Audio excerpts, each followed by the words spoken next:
In the village of Malati, the river was life, but it was also mystery. It fed the land, quenched the thirsty, and, for reasons unknown, swallowed the unwary who ventured too far into its depths after sunset. The villagers spoke in hushed tones of strange lights beneath the water and soft melodies that floated on the breeze at night. The river chooses whom it blesses and whom it curses, the elders often warned. But Tando, the youngest fisherman in the village, wore his defiance like a crown. To him, the river was just water, and the stories were nothing more than old wives' tales. One fateful evening, under a sky painted with streaks of gold and crimson, Tando ignored the warnings and cast his net into the forbidden waters. The river's current seemed heavier that night, as though it resisted his intrusion. When he hauled the net ashore, his breath caught. Entangled in the net was a creature of impossible beauty, silver scales that shimmered like the moon's reflection on water and large, unblinking eyes that seemed to pierce his soul.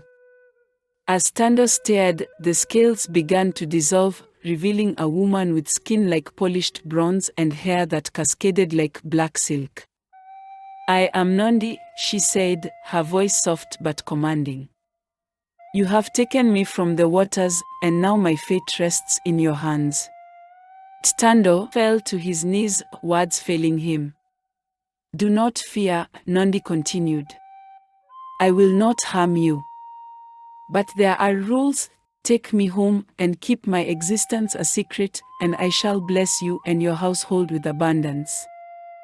Break this trust, and the river will reclaim what is hers.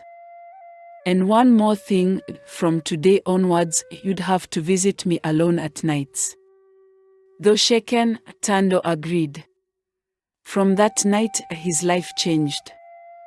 His nets never came up empty, and every fish he caught was larger and more vibrant than any Malati had seen.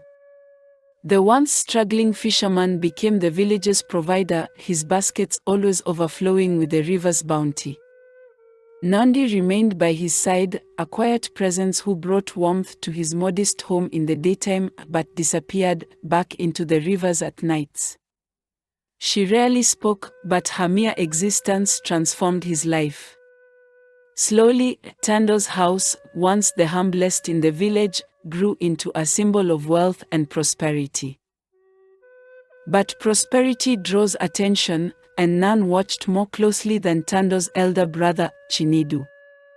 Once proud and strong, Chinidu's own fortunes had dwindled, his nets returning lighter with every trip. He told himself it was the river's fault, but deep down, jealousy festered.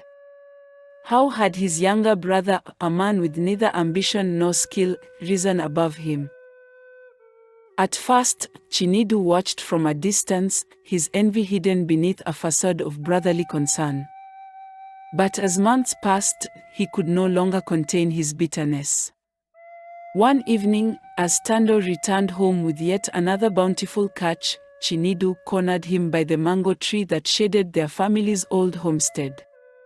"What is your secret, Tando?"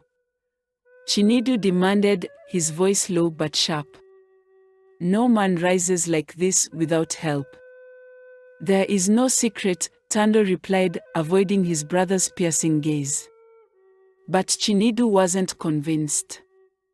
Over time, his suspicion grew into an obsession. He began following Tando, his footsteps quiet as a predator stalking prey. It was on one such night that Chinidu's patience bore fruit.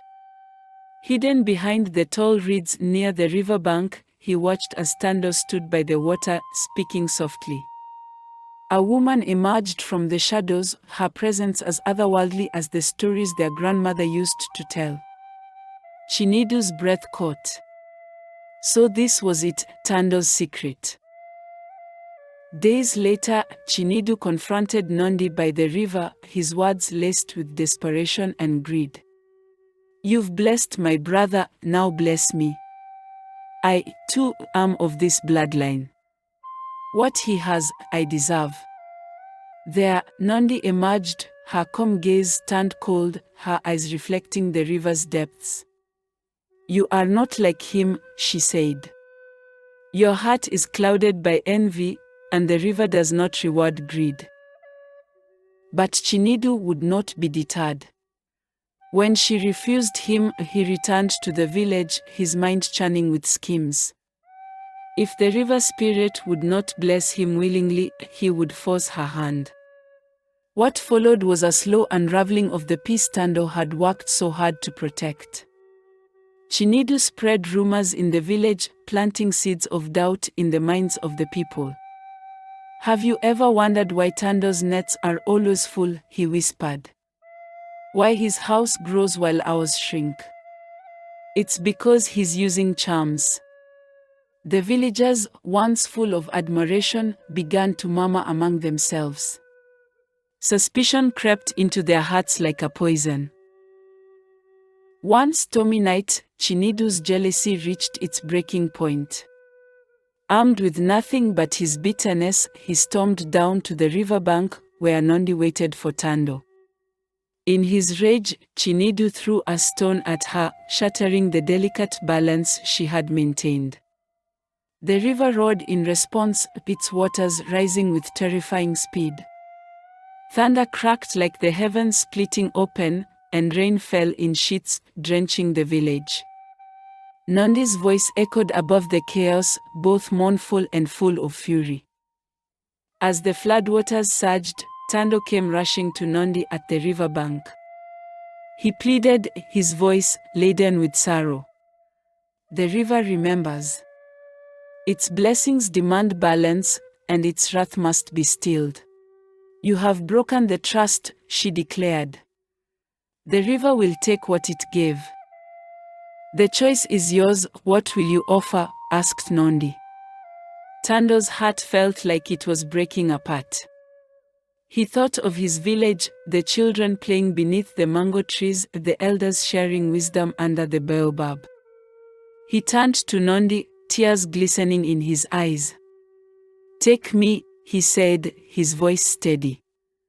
"Spare them. Let the river have me." Nondi's gaze softened, but the storm around them remained fierce. "A sacrifice of love may quiet the river," she said, her fingers grazing his cheek like the caress of a breeze before the rain. Before Tando could step forward, Chinedu, out of nowhere, collapsed in the mud, his voice trembling. "This is my doing. My envy brought this curse upon us. Let the river take me instead." The villagers, now gathered at the water's edge, held their breath as Nondi turned to Chinedu. The storm paused as if the river itself listened. "The river does not forget greed," she said, her voice cutting through the air like lightning. "But it may yet honor your courage." With that, she took Chinedu's hand, her silver scales glinting briefly before they vanished into the depths. Suddenly, the river calmed, its waters retreating to their banks, leaving only silence and the faint scent of rain-soaked earth. For days, the villagers spoke of the storm and the sacrifice that saved them.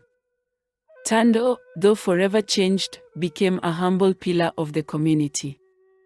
"The river gives and takes in equal measure," he would say to those who asked. "Honor its blessings, or it will remember what you owe." As for Nondi and Chinedu, their story became one with the river, a tale carried in the ripples, whispered by the reeds, and remembered long after the flood was a memory.